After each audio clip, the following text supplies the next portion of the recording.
Thank you very much, everyone. It's a great honor to be with the President of South Africa, President Ramaphosa, and he is a man who is certainly in some circles really respected, other circles a little bit less respected, like all of us, in all fairness, like all of us. We all like that. We also have a few of my friends. Ernie Els, the great golfer. He's a truly great golfer. Retief Goosen, who's another really, we call him really a great golfer too, Ernie, right? You two guys are fantastic. And we could add Gary to the group, Gary Player. What a group of golfers South Africa's had. Yes. There must be something in the water, right? It's something good. These two guys are unbelievable. It's the water, sir. Gary's Gary. And David Frost, also another one that I know is such a great one. Indeed. Was he as good a putter as they say, David? He's a putter. He's a putting machine, right? But he's another one. So something very good about South African golf, and golf is still doing great in South Africa. And they have young players, I hear, coming up that are going to be very good. But it's an honor to have you here, and my friend, it's an honor to have you, one of the greatest businessmen in South Africa and long beyond. Thank you for being here. It's very, very great honor. Appreciate it. So we're going to be discussing certain things. As you know, we have the G20 is going to South Africa. When is that going to be? In November. In November. And thereafter, I hand over to you. And yes, we have it next You time. originated the G20, so I'll hand over the baton to you, and then you lead the G20. We're going to have it. We're going to have it the following year. Yeah. So we'll be discussing many things, and some of the things you've been reading about in the papers and the media. And I would say that, look, the president is a truly respected man in many, many circles, and in some circles he's considered a little controversial. But we're going to be discussing some of the things that are taking place in South Africa and see if we can help. And we want to help. And we've had a long relationship with South Africa. I have, because indirectly I have so many friends that live there. I have a lot of friends. I mean, these are famous guys, but I have a lot of friends that live there that are tremendous people. And we'll be discussing that. We'll have a nice conversation. And I really appreciate that you guys came along. It really helps us in our thought process. But it is a great honor to have you, and I appreciate you called. He called. I don't know where he got my number, but I picked up. He said, I want to come over and see you. That was my honor, and thank you very much for being here. You're most welcome. Thank you very much. Well, thank you very much for welcoming us to this reformed White House. I've been here before, and it looks really fantastic. I must congratulate you. Thank you. But I also thank you for allowing our delegation. This is a very mixed delegation that you've got. We've got people from government, my ministers. I've got someone from the trade union movement who we really collaborate with, and from business as well, and our sporting legends. When I spoke to you, you said, yes, come along and bring Gary Player, bring Ernie Els and Retief Goosen. I brought the two of them.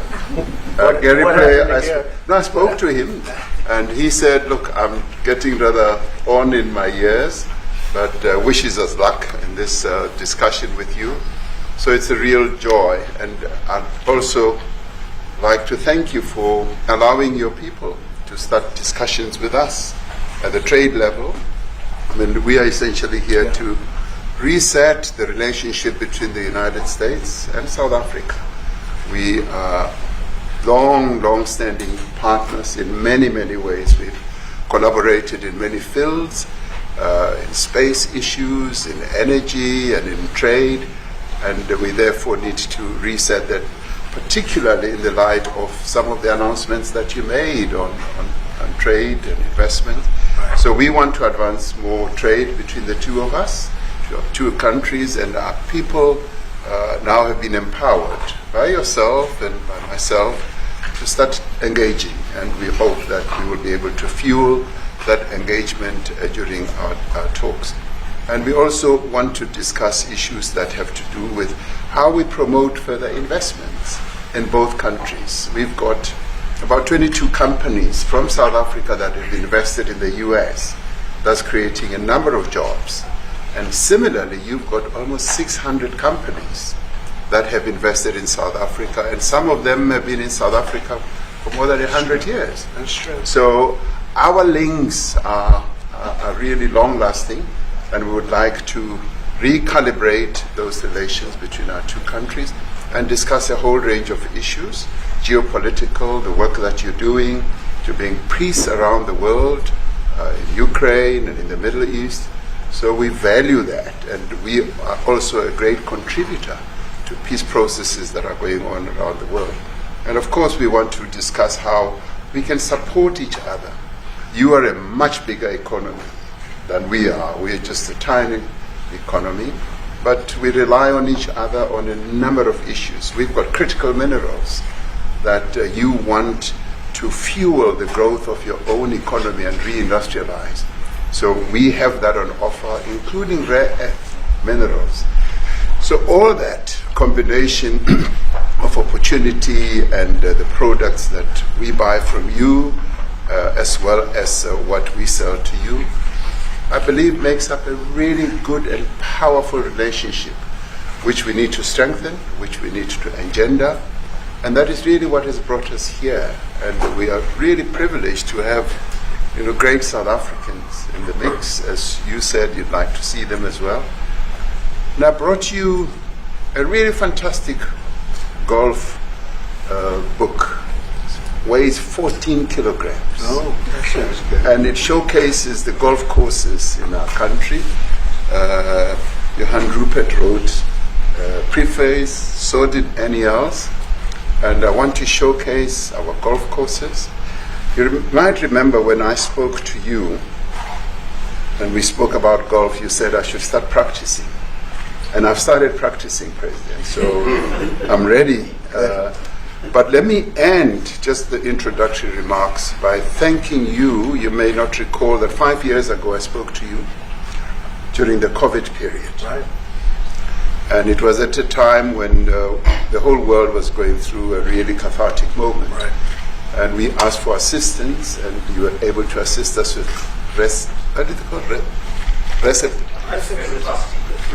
respirators, and you kept to your word, and you delivered respirators to us. We didn't have as many in our country, and it really helped to help us deal with COVID. So I'm here also to say thank you and to thank the people of America for having helped us during a really difficult time. Being the small economy that we are, we needed help from around the world. And you were there to provide that. So thank you very much. I remember the call. Yeah. We sent 150 respirators. We became the respirator king. We started making them. Nobody had them. We had very few of them. That's right. But they were very helpful. But we sent 150, and I appreciated the letter. You wrote me a letter. And that's right. Yeah. I appreciate that very much. Thank you very much for that. It really touched my heart after I spoke to you, and you delivered. It's a great honor. Thank you very much indeed. Yeah. Any questions, please? Mr. President, you welcome white Afrikaner refugees here. Can you explain to Americans why it's appropriate to welcome white Afrikaners here when other refugees like Afghans, Venezuelans, Haitians have all had their protective status revoked? Well, this is a group, NBC, that is truly fake news. They ask a lot of questions in a very pointed way. They're not questions, they're statements. We've had tremendous complaints about Africa, about other countries too, from people. They say there's a lot of bad things going on in Africa, and that's what we're going to be discussing today. When you say we don't take others, all you have to do is take a look at the southern border. We let 21 million people come through our border, totally unchecked, totally unvetted. They came from all over the world. In many cases, they're criminals. They come from prisons. They come from mental institutions. They come from street gangs. They're drug dealers. So don't say that we didn't take them. We're trying to get them out as fast as we can. And we're doing record business on that. And we just won a big case where we're allowed to send back hundreds of criminals to Venezuela. Just won that today in the Supreme Court. I'm happy to hear. But we do have a lot of people very concerned with regard to South Africa, and that's really the purpose of the meeting, and we'll see how that turns out. But we have many people that feel they're being persecuted, and they're coming to the United States. So we take from many locations if we feel there's persecution or genocide going on. And we had a lot of people. I must tell you, Mr. President, we have had a tremendous number of people, especially since they've seen this. Generally, they're white farmers, and they're fleeing South Africa, and it's a very sad thing to see. But I hope we can have an explanation of that, because I know you don't want that. It's a kind of a different meeting. Normally we have meetings, we talk about trade, and we'll be talking about trade and other things. But that certainly will be a subject that comes up. Yeah. Mr. President, Yes, please. Brian? Thank you very much. I'd like to get your thoughts on Letitia James. Director Polte, according to him, Letitia James says that the alleged mortgage fraud was simply a mistake. I want to get your thoughts on that. She put down that her father was her husband in order, and this is very similar to, I guess, the false attacks they had on you. Well, I don't know what it is currently, but Letitia James, who's the Attorney General of New York State, it seemed, I'm not involved in that at all. I know that it's being handled by various groups, I guess, but it's major fraud, mortgage documents, and fraudulent everything. Yeah, I think she said the father was her husband, which she had to have a husband, or so she chose her father, and she put it down, and she had didn't she sign in Virginia, yet she said she lived in Virginia, yet she's the New York State Attorney General, and she did that for tax reasons, so she could take advantage of taxes. And she had the wrong number of units. She had a much different number, which wouldn't have allowed her to qualify and scam the government. So I don't know. I think she's very bad for New York, but I really don't know too much about it. But I appreciate the question. Yes, sir. Thank you very much. Yes, Yes. Mr. President, what's another thing for you to be convinced that there's no genocide? Go ahead. Please. Thank you, Mr. President.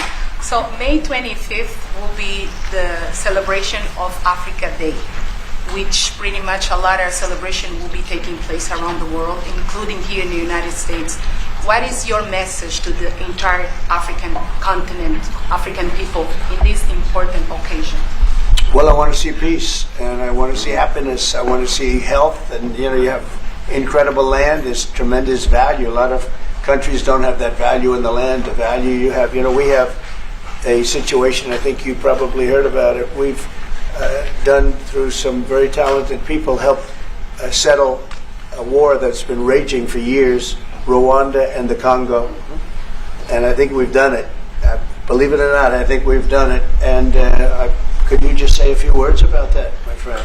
Yes, a couple of weeks ago the two parties signed a declaration of principles in which they've agreed on the way forward, and they have both submitted their draft peace agreements, and we have put together one that incorporates both of their suggestions, and we've given it to them. So we're in the process of finalizing this Looking peace good, agreement. right? Looking very good. We have to thank you for even those efforts, because the African continent, particularly SADC, our Southern African Development Community, has for years been seeking to foster peace in the Democratic Republic of the Congo. So all efforts, including those from outside the continent and inside the continent, are really worthwhile. We are removing our troops from there so that peace can then prevail in that whole area. And we hope that with the support of the international community, we will really have peace in that area. It's so vital, it's so important for the whole region. Well, we sent our people there, and I think we did a very good job, as headed by my friend. And that was great. That was great. I mean, I'm just hearing phenomenal reports, because all I'm hearing is death, and they're chopping heads off, and it's horrible over there. And it was really brave of you to go there, and I really appreciate it. And it looks like we have something very, very substantial. We also talked about trade with them in terms of rare earth and all, but really more for it's like if you take a look at what we just did with Pakistan and India, we settled that whole thing, and I think I settled it through trade. We're doing a big deal with India. We're doing a big deal with Pakistan, and I said, "What are you guys doing?" Somebody had to be the last one to shoot, but the shooting was getting worse and worse, bigger and bigger, deeper and deeper into the countries, and we spoke to them, and I hate to say we got it settled, and then 2 days later, something happens, and they say it's Trump's fault, but Pakistan has got some excellent people and some really good, a great leader. And India is my friend, Modi. And he's a mutual friend. Yeah, he's a great guy. And I called them both, and we just did something good. We're trying to settle Russia-Ukraine.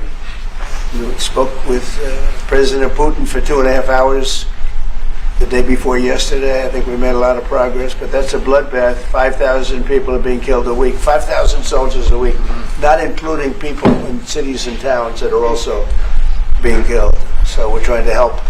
And it doesn't affect us. It's not our people. It's not our soldiers. It's Ukraine and it's Russia. But if we can save 5,000 souls, we'll do it. We're pretty good at it.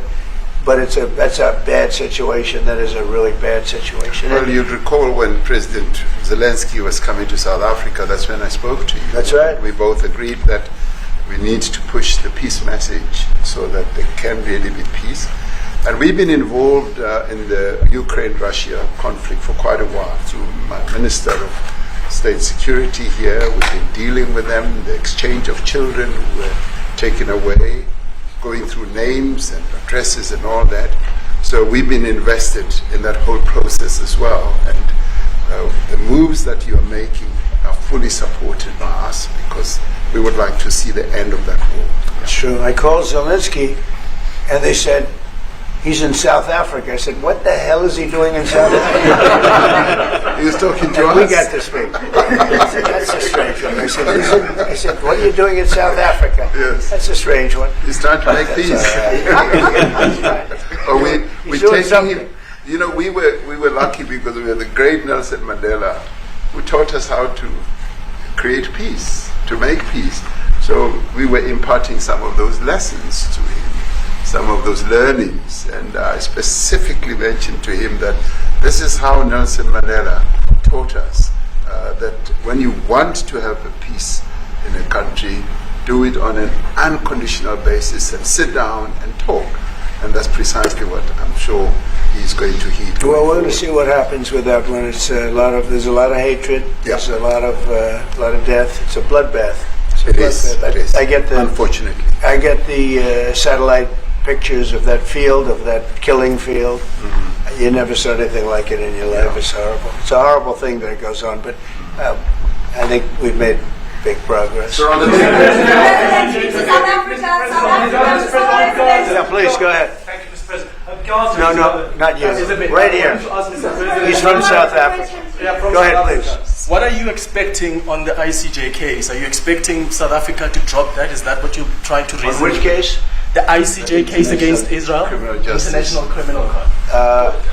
I don't expect anything, to be honest. I really don't. I don't know. It's they've got a case. There's a lot of anger there, tremendous anger. I don't expect anything. We'll see what happens. We'll have a ruling, and who knows what the ruling is going to mean.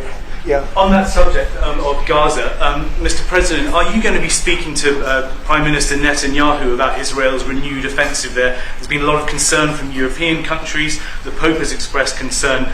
Are you going to be asking Prime Minister Netanyahu to tone down the offensive in Gaza, to let more aid in? Was that a question or a statement? It's a question. This guy's, you never change. Mr. President, this side, what will it take for you to be convinced that there's no white genocide in South Africa? Well, I can answer that for the President. It's for him. I'd rather have him answer. Sure, I'd rather answer. It will be. My President will respond to you. Yeah, Thank you, Mr. President. It will take President Trump listening to the voices of South Africans, some of whom are his good friends, like those who are here. When we have talks between us around a quiet table, It will take President Trump to listen to them. I'm not going to be repeating what I've been saying. I would say if there was Afrikaner farmer genocide, I can bet you these three gentlemen would not be here, including my Minister of Agriculture. He would not be with me. So it will take him, President Trump, listening to their stories, to their perspective. That is the answer to your question. But, Mr. President, I must say that we have, wait. We have thousands of stories talking about it. Sure. And we have documentaries, we have news stories. And that. Is Natalie here, somebody here to turn that? I could show you a couple of things. And it has to be responded to. Yeah, sure. Let me see the articles, please, if you would. And turn the lights down. Turn the lights down, and just put this on. It's right behind you, Johan. There's nothing this parliament can do. With or without you, people are going to occupy land. We require no permission from you, from the president, from no one. We don't care. We can do whatever you want to do. Who are you to tell us whether we can occupy land or not? We are going to occupy land. Yes. South African occupy land. That's who we are. Honorable member, can withdraw my membership from this useless parliament. Yes, honorable member. Must never be scared to kill. A revolution demands that at some point there must be killing, because the killing is part of a revolutionary act. Shoot to kill. Yamasa. Kill the poor, the farmer. Kill the poor, the farmer. Pa, pa, pa, pa. To kill. Yamasa. Kill the poor, the farmer. Kill the poor, the farmer. The mayor of DA in PE is a white man. So these people, when you want to hit them hard, go after a white man. They feel a terrible pain because you have touched a white man. Not because Mashaba and Soli will not be touched. They will be touched, don't worry. But we are starting with this whiteness. We are cutting the throat of whiteness. It's like shoot to kill. Yamasa. Kill the poor, the farmer. Kill the poor, the farmer. Pa, pa, pa. Shoot to kill. Yamasa. Kill the poor, the farmer. Kill the poor, the farmer.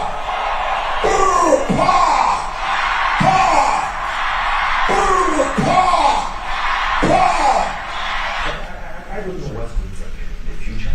I'm saying to you, was not called for the killing of white people, at least for now. I can't guarantee the future. Yeah, but I mean, you'd understand somebody watching that, especially as it gets shared on Twitter. They freak out. It sounds like a genocidal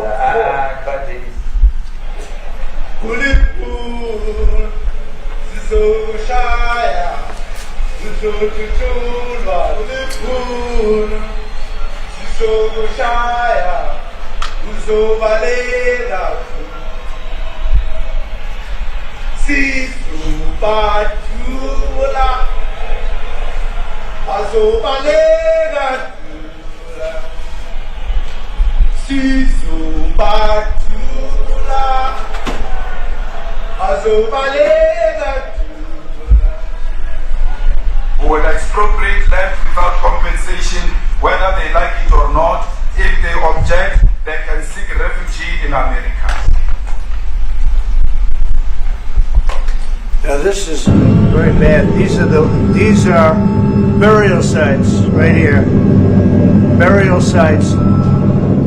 Over 1,000 of white farmers, and those cars are lined up to pay love on a Sunday morning. Each one of those white things you see is a cross. And There's approximately 1,000 of them. They're all white farmers, the family of white farmers. And those cars aren't driving. They're stopped there to pay respects to their family member who was killed. And it's a terrible sight. I've never seen anything like it. Both sides of the road, you have crosses.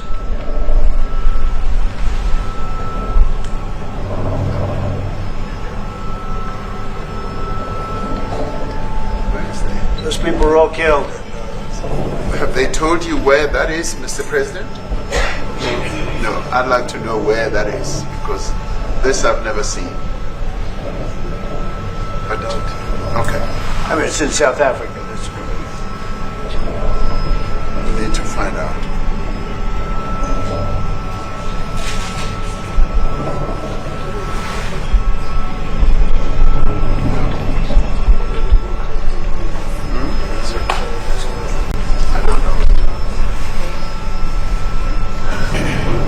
Those people. I don't know. No. Okay. Mr. President, the Pentagon announced that it would be accepting a Qatari jet to be used as Air Force One. Perhaps What are you talking about? Can we have a South Africa question, please? Mr. President, the Pentagon spokesperson. What does this have to do with the Qatari jet? They're giving the United States Air Force a jet, okay? And it's a great thing. We're talking about a lot of other things. It's NBC trying to get off the subject of what you just saw. You are a real, you're a terrible reporter. Number one, you don't have what it takes to be a reporter. You're not smart enough. But for you to go into a subject about a jet that was given to the United States Air Force, which is a very nice thing, they also gave $5.1 trillion worth of investment in addition to the jet. Go back. You ought to go back to your studio at NBC, because Brian Roberts and the people that run that place, they ought to be investigated. They are so terrible the way you run that network, and you're a disgrace. No more questions from me. Go ahead. Go ahead, talk about that. Please, may we have a South Africa His name is question, Peter Mr. President something. He's Trump? a terrible If they're reporter. committing genocide, why invite them to the White House? Quiet. I'll be quiet. Quiet. Sure, that's my question now. Let's go. Thank you so much, President Trump. Annika Larson from ENCA in South Africa. Thank you very much Thank for you very hosting much. us. What would you like President Ramaphosa to do about the situation that we've just seen on the screen? I don't know. Look, these are articles over the last few days. Death of people. Death. Horrible death. Death. I don't know. But you know that there Pick are black anyone. people who are White dying South the most. Africans are fleeing because of the violence and racist laws. And this is all. I mean, I'll give these to you. So when you say, what would I like to do? I don't know what to do. Look at this. White South African couple say that they were attacked violently. President Trump, when will you go and see for yourself if it is? Well, I could do that. Look, here's burial sites all over the place.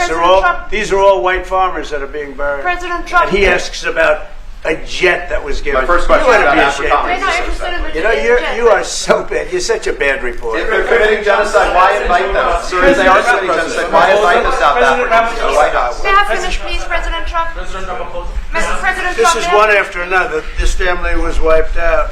I'm just looking. Can we get a report from President Can you give us your Ramaphosa? reaction to those videos, Mr. President? President Trump, could you? Well, I think the videos are so. More than white No. people? When you look at the videos, I mean, how does it get worse? And these are people that are officials, and they're saying that kill the white farmer and take their land. That's what it is. And I have other friends in South Africa. I have people that left. One in particular that says you can't go there. He said they want to take your land. They take your land and they kill you. It's okay, and they say it's okay to do. Now we're going to talk about it. But this is a tremendous look. This is story recent. These are all people that recently got killed. Yeah. And I don't know how it can get any worse. These are okay. President Trump.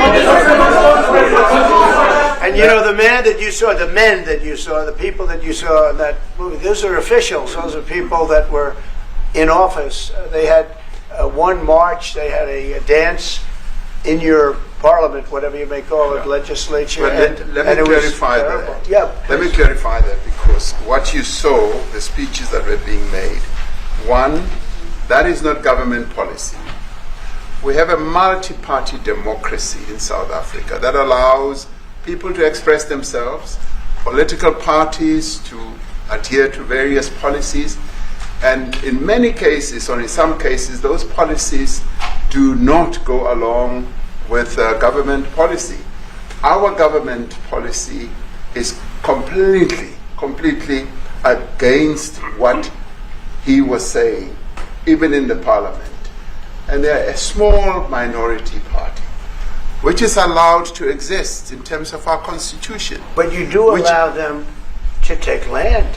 No. You do allow them to take land. Nobody can take land. And then when they take the land, they kill the white farmer. And when they kill the white farmer, nothing happens to them. No, there is nothing happens to them. There is criminality in our country.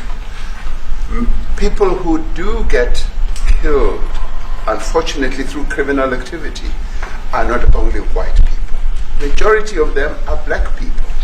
And we have now the farmers are black. The farmers are not black. I don't say that's good or bad, but the farmers are not black. And the people that are being killed in large numbers, and you saw all those grave sites, and those are people that loved ones going, I guess on a Sunday morning, they told me, to pay respect to their loved ones that were killed. Their heads chopped off. They died violently. And, we're here to talk about it, and I didn't know we'd get involved here. But I will say this, that if the news wasn't fake, like NBC, which is fake news, totally, one of the worst, ABC, NBC, CBS, horrible. But if they weren't fake news like this jerk that we have here, if we had real reporters, they'd be covering it. But the fake news in this country doesn't talk about that. They don't want to talk about it, but now they have to talk about it. But they won't. This won't even be a subject. They'll have him talking about why did a country give a free, think of this, why did a country give an airplane to the United States Air Force? Okay? The United States, not to me, to the United States Air Force, so they could help us out, because we need an Air Force One until that's Air Force One, it's being built. 2 of them being built. But Boeing's a little bit late, unfortunately. So why did they give us a plane to the United States Air Force? That's what that idiot talks about after viewing a thing where thousands of people are dead. I'm sorry, I don't have a plane to give you. I wish you did. I'd take it. I would take it. If your country offered the United States Air Force a plane, I would take it. Okay. But coming back to this issue, which I really would like us to talk about, and talk about it very calmly. We were taught by Nelson Mandela that whenever there are problems, people need to sit down around a table and talk about them. Well, there are problems. And this is precisely what we would also like to talk about, including, of course, trade matters, investment matters. So the issues that concern you as the United States. Those are all recent. And those are all deaths. Yeah, in many ways, one should say you are a partner of South Africa, and you are raising concerns, and these are concerns that we are willing to talk to you about. Let me just add quickly, the criminality that we are experiencing in our country needs quite a lot of technological capability. And in one of our areas in South Africa, we're using US technology, which is able to, in many ways, identify where shootings are happening and all that. And I'd like to talk about that, because there is support that we can get from you as the United States to help us deal with all these acts of criminality. And that is what I believe partnership is all about. And we are here as a partner so that we can help each other whenever there are challenges. So I'd like us to discuss it, and of course outside of the media, so that we sit down and have a really good discussion that will lead to good outcomes. Are there any other further punitive measures that could be in place should you not be satisfied that South Africa is fixing some of the very bad things, in inverted commas, that you tweeted are happening? Well, there are a lot of bad things happening in many countries, but this in particular has been very, very bad, very bad. And because of we're going to have the whole world watching in another short period of time because you have the G20, and that's a big deal. And it seems like, I want you to look good. I don't want you to look bad. Very good. But we have hundreds of people, thousands of people trying to come into our country because they feel they're going to be killed and their land is going to be confiscated. And you do have laws that were passed that gives you the right to confiscate land for no payment. You can take away land for no payment. I want to clarify that because we have a constitution. Our constitution guarantees and protects the sanctity of tenure of land ownership.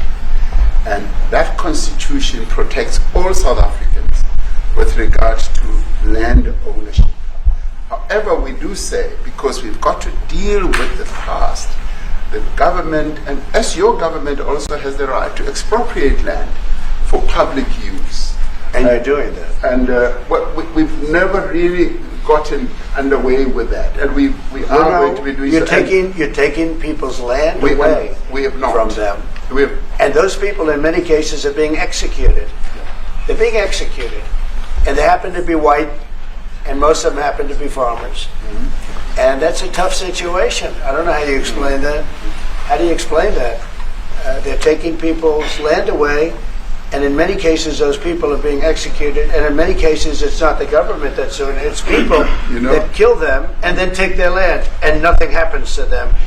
But we have thousands of people that want to come into our country. They're also going to Australia in a smaller number. But we have thousands of people that want to come into our country, and they're white farmers, and they feel that they're going to die in South Africa, and it's a bad thing. Yeah. What can South Africa do? What concessions would you like to see them make to improve relations with the United States? Then I have one more for President Ramaphosa afterwards. Well, we just spoke about, I got them a very, very complex machine, 150 of them. And I was asked by the president if he could help, and I did that. And, I have great feeling for all countries. I deal with all countries. But I have a great feeling for South Africa because I have friends. I have a couple of friends, a few friends here today. But I have many friends from South Africa. But many of those friends are not, they can't go back. I have, Elon is from South Africa. I don't want to get Elon involved. That's all I have to do, get him into another thing. But Elon happens to be from South Africa. This is what Elon wanted. He actually came here on a different subject, sending rockets to Mars, okay? Yes. He likes that better. He likes that subject better. That's right. But Elon is from South Africa, and I don't want to talk to him about that. I don't think it's fair to him. That's right. But I will say that people are fleeing South Africa for their own safety. Their land is being confiscated, and in many cases they're being killed. And that scene of, you see how many crosses they have. Those crosses, that's a dead person in every one of them. And those trucks or cars are paying their respects to all of those dead people on a Sunday morning. That's a rough thing to explain away. And the problem we have, and the way, a correct and a fair media exposes things. But we have a very corrupt media. They won't even report this. If this were the other way around, it would be the biggest story. Now, I will say apartheid, terrible. That was the biggest story. That was reported all the time. This is sort of the opposite of apartheid. What's happening now is never reported. Nobody knows about it. All we know is we're being inundated with people, with white farmers from South Africa. And it's a big problem. Marco Rubio was telling me he's never seen anything like it. The numbers of people that want to leave South Africa because they feel they're going to be dead very soon. Yes, please. I was going to say, Brian, if I could just ask you a question. 72% of farmers in your country are white. If they flee, do you feel that maybe the economy could collapse? You may not have a gap to fill in those people that need to replace those farmers. I'd like my Minister of Agriculture, who is white, who comes from an opposition party to mine, who's joined my government at my invitation to address this very issue, including the question that you've just raised. John? Thank you very much, Mr. President. Yeah. And Mr. President, thank you for welcoming us to the White House. I would say we have a rural safety problem in South Africa, and I don't think anyone wants to candy coat that. And it requires a lot of effort to get on top of it. It's going to require more policing resources. It's going to require a different strategy to be able to deal with it.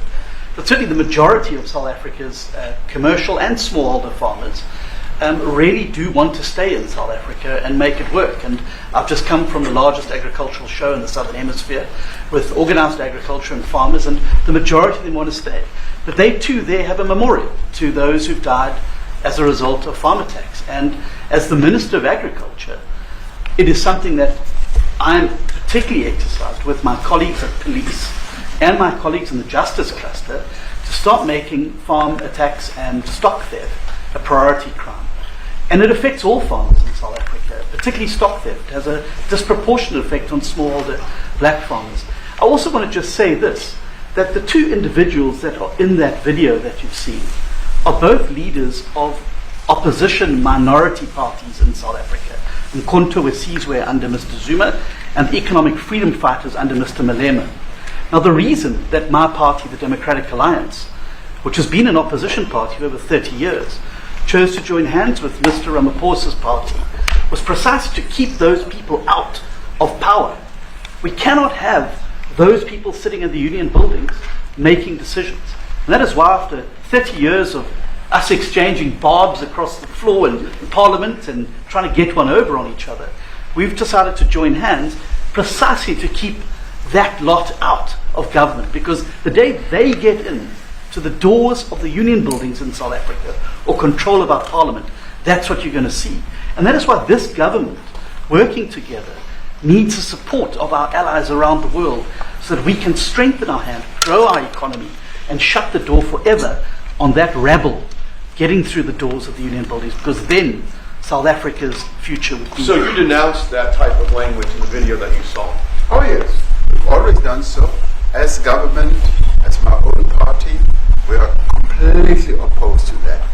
We, in 1955, adopted a document which said South Africa belongs to all who live in it. But why wouldn't you arrest that man? That man said, kill the white farmers, kill the white farmers. And then he danced, and he's dancing, and it's kill the white farmers. I'm not sure, but I think if somebody got up in Parliament and started saying kill a certain group of people, he would be arrested very quickly. That man is going all over South Africa, and that's not a small party. That was a stadium that holds 100,000 people, and I hardly saw an empty seat. That's a lot of people. That's a lot of representation. And those crosses, we have dead white people, dead white farmers, mostly. And you take a look at Australia, they're being inundated, and we're being inundated with people that want to get out. And their farm is valueless. It's valueless. And they just want to get out with their life. And this is a very serious situation. And if we had a real news or real press or media, we don't have that because they won't talk about this because they're all guys like that idiot. But if we had a real press, it would be exposed. And you know, the beauty of exposing it is it's like a cleansing action. When it gets exposed, it'll get fixed. That's when it'll get fixed. But people don't talk about it. And I'll tell you who's talking about the thousands of people that are fleeing South Africa right now. We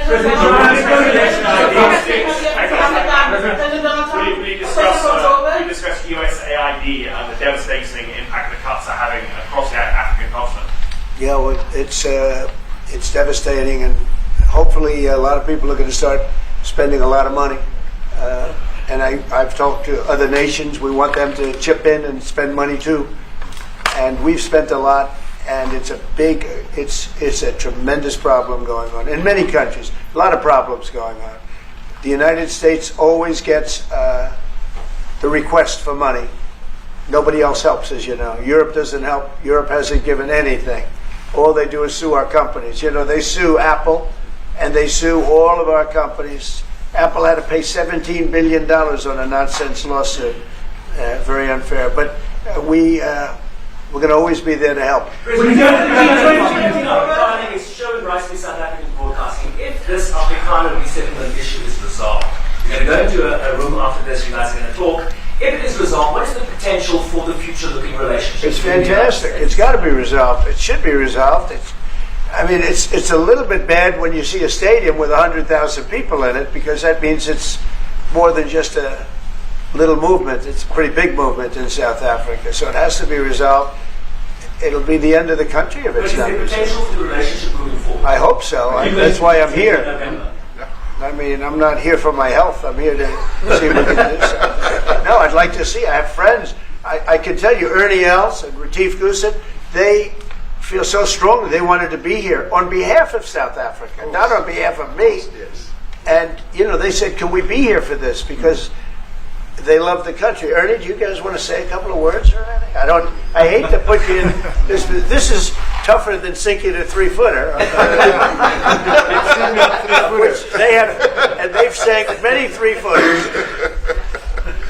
Thank you, Mr. President. And thanks for the honor of being here. We've known each other a long time. We have spoken.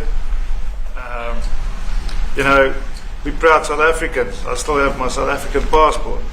We travel with this passport, and I got my visa here.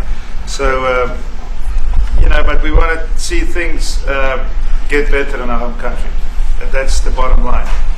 It's been 35 years since the transition. President Ramaphosa was right in the middle of the transition time in 1990 and before that. So it's been 35 years of ANC government, and I know there's a lot of anger, through the transition. There was always a lot of stuff happening in the apartheid days. We grew up in the apartheid era, but I don't think two wrongs makes a right. President Mandela, when he came out of prison for all that time, didn't come out with hatred, and really unified our nation through sport. We won the Rugby World Cup in the 95. 4 times. We won the African Nations Cup, soccer. We won some majors as golfers and so forth. So what I'm trying to say is, this has been a long time coming. That's why we really wanted to meet you, meet the administration, and see our way forward, because we still want to see our country flourish. We've got some great things going on. Business is getting involved with government. Farmers are getting involved in local municipalities, trying to rebuild some of the infrastructure that's been decaying for a long time. So there's a lot of coexistence going on and help from a lot of areas, but I feel we need the US to push this thing through. We've got a great ally if we can have the US. It's always been an ally of South Africa for a very long time, even in the days of the war, up in Angola. You guys helped us. So very important for us to have your support and get the change we need. Where did you do that well? He might have done that even better than he plays golf, which is almost impossible. Johan, please. Sorry, Mr. President, if you had to wind all of those tapes properly, you will see I'm the biggest target of that rabble-rouser. Number one for over 10 years, Mr. Malema. In fact, the first time I met him, he was in the youth league with that gentleman, and look how he's changed. Right. We have too many deaths, but it's across the board. It's not only white farmers, it's across the board. And we need technological help. We need Starlink at every little police station. We need drones. I actually got drones donated for the peace parks to stop elephant and rhino poaching. And his predecessor stopped the importation because he said the United States would spy on us. I mean, US basics, the ridicule. So if you can help us. Remember, sir, you and I lived in New York in the 70s. We never thought New York could be what it became. 2 commissioners, a tough mayor. We need your help to stop this awful killing. But it's across the board. Ernie is right now building a house in George. I'm building 3 cottages for my grandchildren on a farm outside Graaff-Reinet. I often go to bed without locking the door. And we have a serious problem with illegal aliens who stream across the border. And if you really look at our statistics, a lot of these murders, firstly it's unemployment and illegal aliens. And then I met Vice President Vance many years ago at the Charlie Rose show. My wife loved his book. And she reminded me this morning that you emphasized the devastation that occurs when big companies leave towns and cities, and there's a culture of dependency that develops. I remember you discussing it. Now that's our problem. If we don't get our economy to grow, the culture of dependency and the lawlessness will increase. I've been against apartheid all my life, and I'm their number 1 target. Please just Google my name and Malema. You'll see it, sir. Yeah. He marched on the farm. But the crime is bad.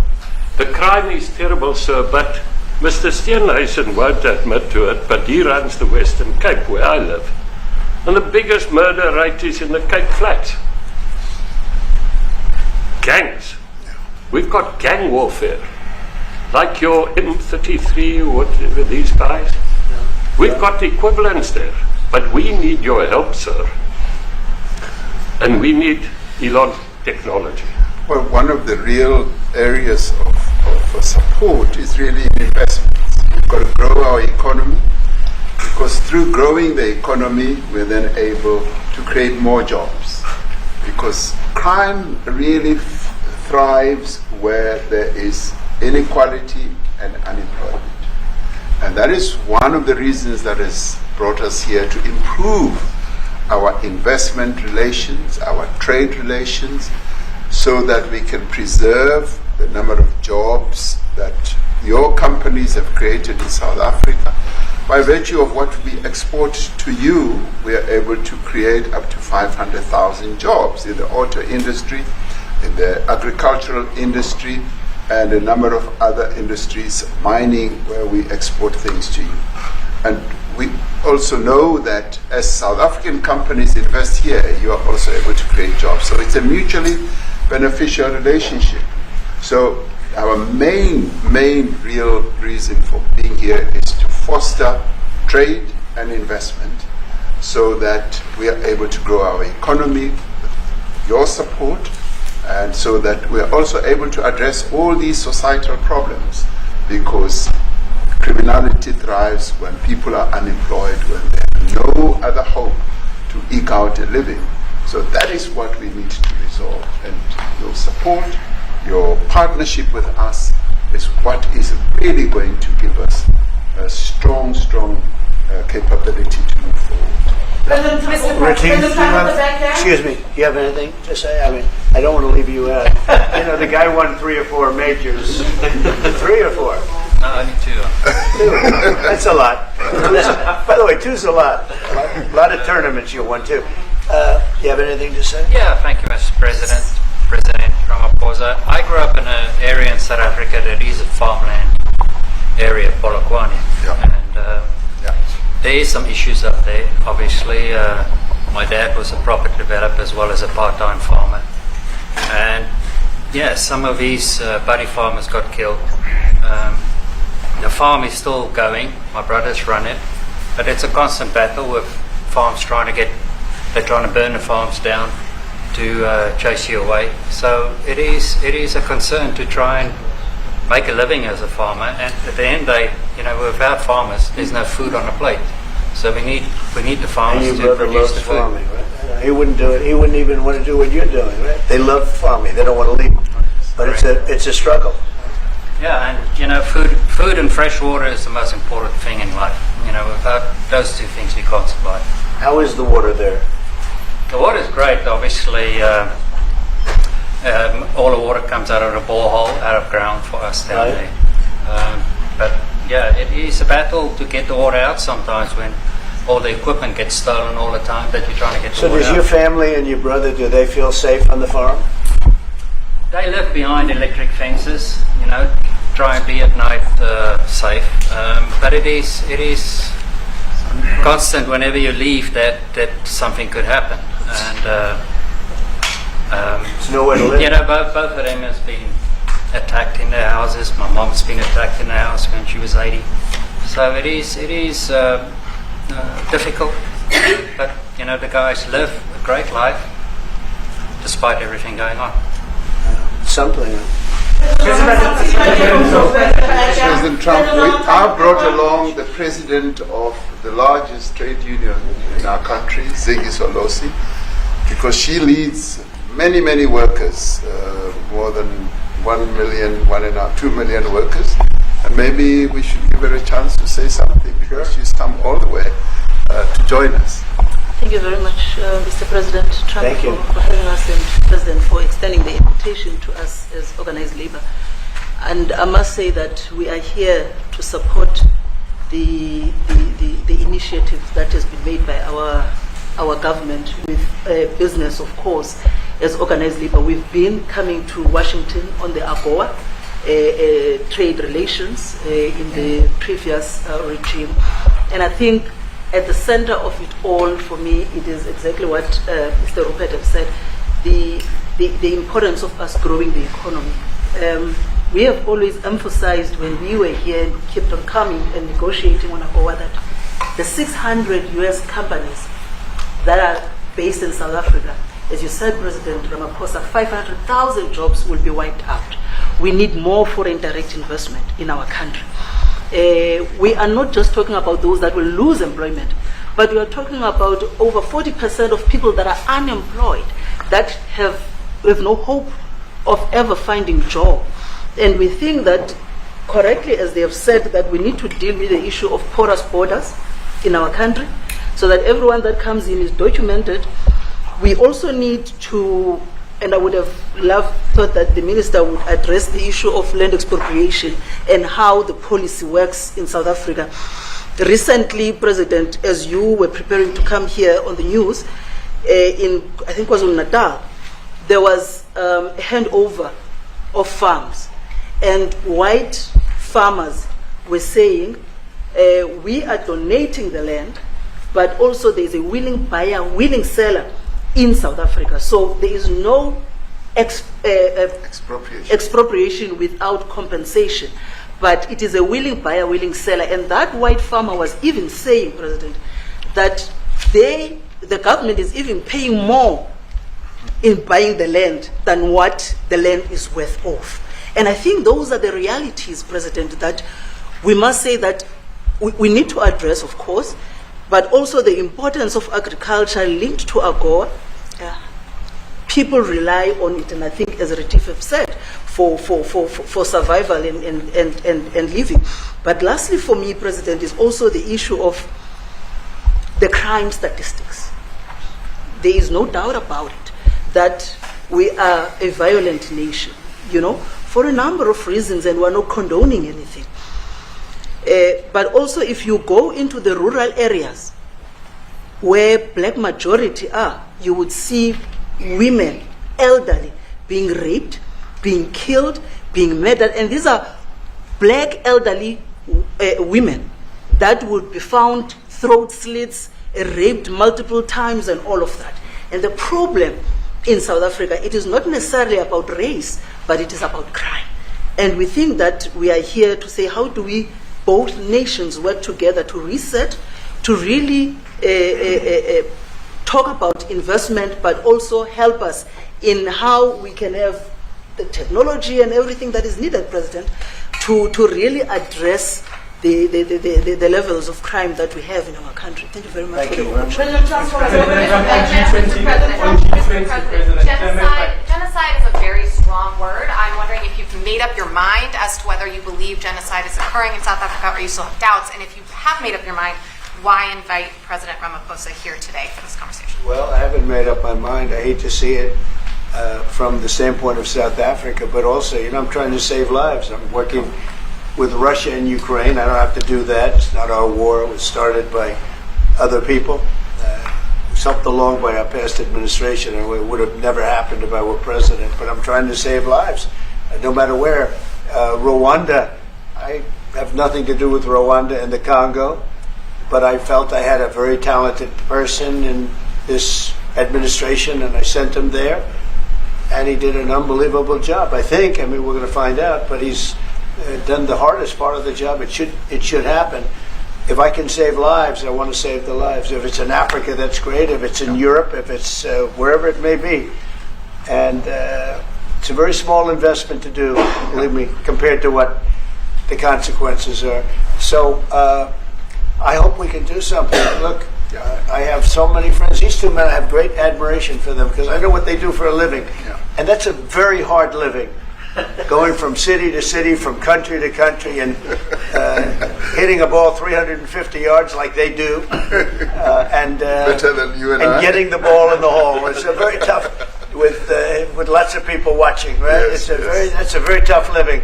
They're champions. I respect champions, and I respect very much. And I think the country is very lucky. They really wanted to be here. That's true. They could be elsewhere. They could be on a beautiful fairway someplace, and they wanted to be here.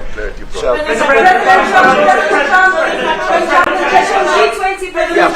my name is Yanda Mhobo from Newsroom Africa in South Africa.